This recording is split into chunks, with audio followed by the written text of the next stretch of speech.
Hey. Okay, so Alright, so this video is it's somewhat of an introduction into the video that you're about to see, and which is my half-ass attempt at reviewing some films. I'm not a film reviewer. I can't review films to save my life. But here we are. But originally, I was because I got given this for my birthday, the film book. I've been reading it. It goes over all the classics and all the genres, and I originally wanted to go over films that are like, I don't know how you explain it, but weird, artistic, and weird. And I'll give you examples on the screen because I can't. But I thought I'd just be going over films that a lot of people might not at all like be interested in. It just might not be everybody's thing. So I thought I'd stick it. I'd keep it on. I'd keep it more towards films that people might actually I don't know, actually be interested in, and I don't know, checking out. I don't know, but anyway, that's what this is. So enjoy it. Talking about some good underrated movies, movies that I love, movies that I think are good, movies that I'll never forget. All right. Now, the first one is, and I'm saying this because it was on the other night. It was on TV, and I sat and watched it. And I was like, yeah, it's such a good film, man. I'll never. This is so good. Hulk, Hulk from 2003, early 2000s. We're going back quite far. But Hulk from 2003, which was directed by, I cannot think of the guy's name, but I swear it's not, it's, it cut. I consider that movie to be like I consider it to be it's an artistic masterpiece. And I think it's a weird film. It's a weird film, but there's something about that, and it's not just the Hulk aspect of it. Like the transformation scenes, it's like, all right, people go into that kind of film. You're there for the hulky, smash. But that film, I took away a lot. I still take away a lot from that film because if you've seen it, you kind of know it's a movie about childhood trauma, and it takes you into Bruce's childhood, and it was horrific. It wasn't. It's just not a traditional Marvel film. It's not even a film for kids as such. However, there are some amazing action sequences that really play into the film's. I mean, it's many different things. It really is a film. It's about many, many things. It's like at the centre you have the Hulk, but it's got layers after layer after layer, and I love that film, man. I just love that film so much, and it's so artistic, and it's just ahead of its time, and people. It just wouldn't. I don't think a lot of people understood it when it came out, and people still don't. I don't know. It's very forgotten. It's forgotten about, but I love that film, and I will defend it until my dying day. I want that on my gravestone. Hulk 2003. People should have given it a chance. very complex and depressing. And I like depressing. I'm a depressing person. Now, another very depressing, it's depressing, all right. It's a depressing movie. Within the genre of superpowers, Chronicle. Yes, Chronicle. And you probably don't know what Chronicle is. It's not many people do, but it's just one of a kind. It is simply one of a kind. And when I start doing this, when I start sitting back and doing this, when I'm talking about a film, you know it's good. Wow, he just went like this. It must be worth watching. But no, it is. It's a fucking amazing. It's just a fucking. I, I'm especially considering it's a found footage film, which that's not everybody's thing. Not everybody likes a found footage film, but it kind of came out in 2012, I believe. But around that time period, I think it just wasn't being done. Not superhero films weren't being. It's not a superhero film. But I just don't think they weren't being done in that way. And you had the success of films like Paranormal Activity, and I don't like found footage films. I think Troll Hunter is the only found footage film. Troll Hunter and Chronicle, amazing, but fuck everything else. But those two films are brilliant. And Chronicle is just a masterpiece of a film, man. It takes you on this journey, this really dark journey that only gets darker as it progresses. And the main character at the centre of it all, he has problems in his mind, and his dad beats the shit out of him, and it's when he gets these powers, it's like, well, my life can improve. Funny, look at all these powers I've got. This is my chance to improve everything. And obviously, he just ends up going insane, which is kind of a theme a lot of superhero content tackles. But yeah, and it's all captured in found footage, and it's got some amazing visuals. And watch Chronicle, do it, please. My next one is undoubtedly Artificial Intelligence by Steven Spielberg.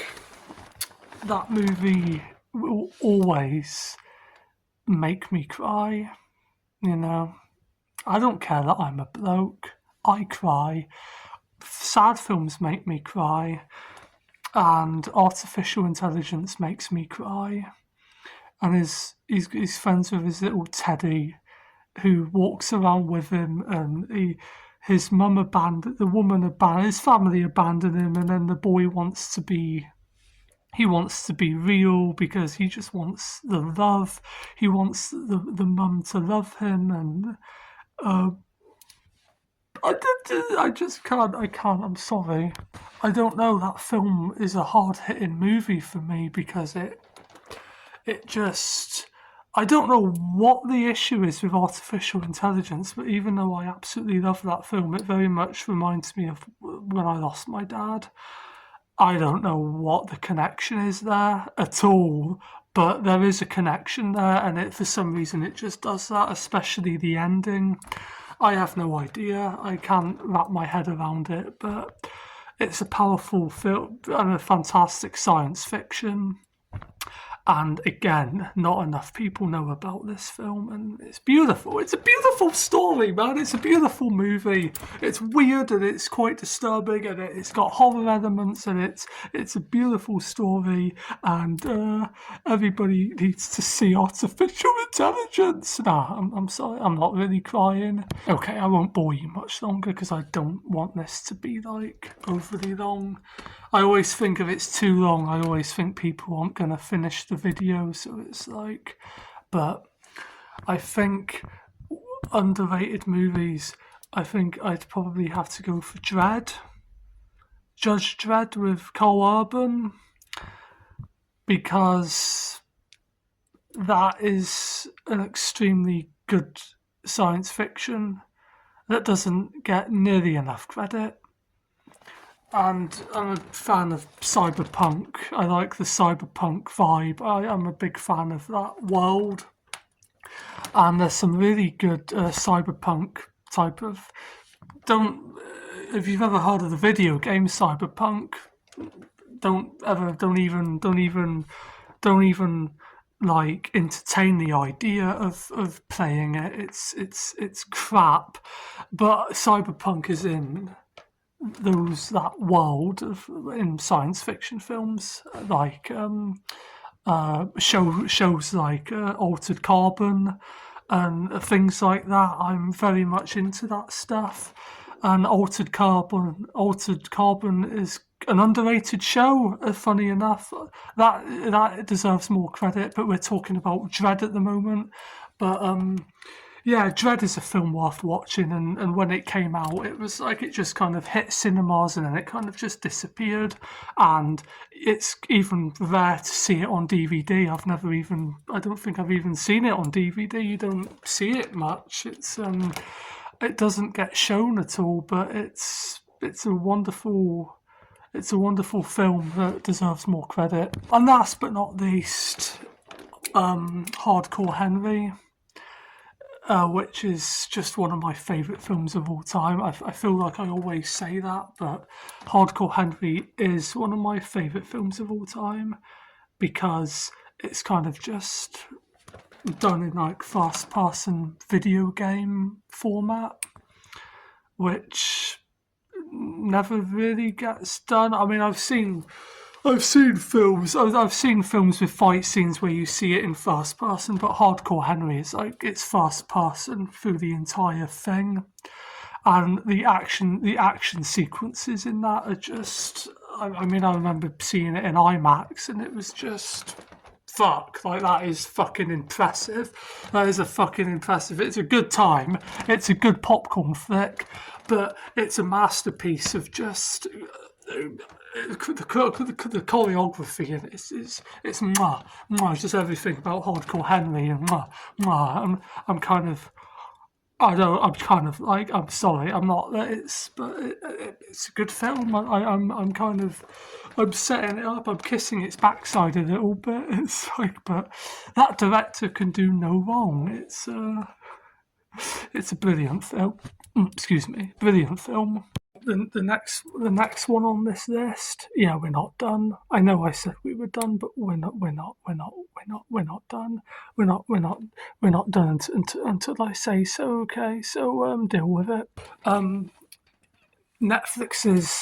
There's a film on Netflix called Love and Monsters, and all I can say about Love and Monsters is what I've said before about this movie when I've talked about it in the past to someone, and there's so much shite that gets thrown out into cinemas, and there's a heap of shit that gets just thrown onto the big screen, and it's some good movies, some bad movies, but Love and Monsters is way too good just to be an underappreciated Netflix film, which is essentially what it is. It's an underappreciated, hidden Netflix movie that people just it kind of just flew under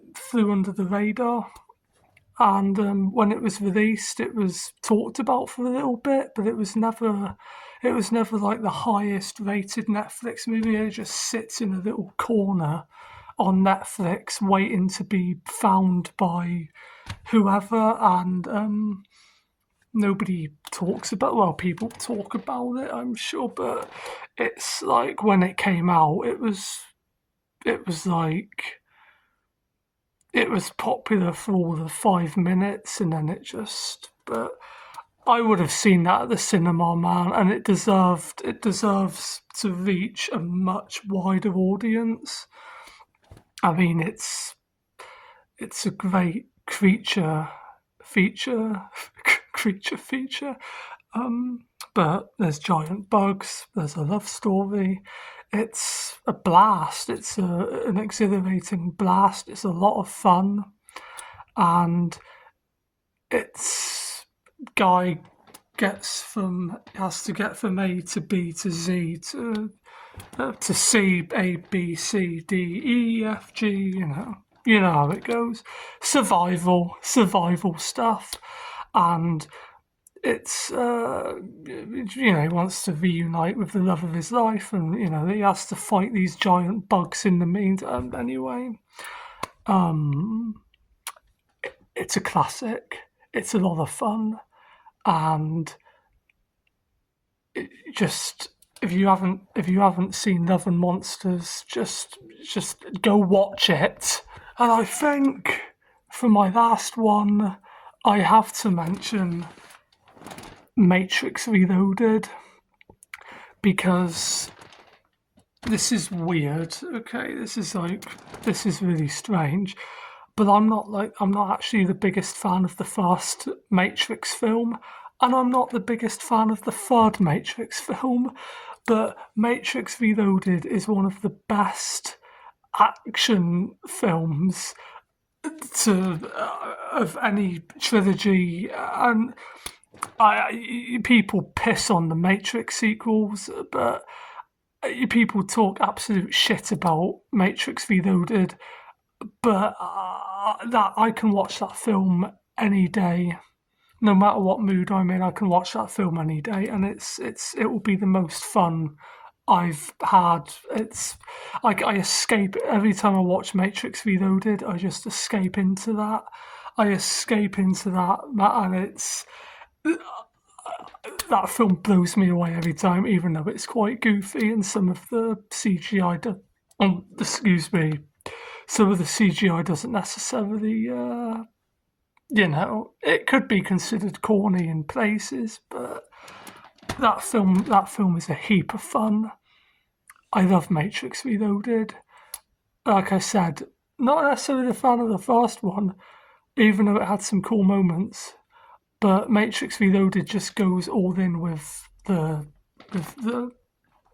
just action, and love it.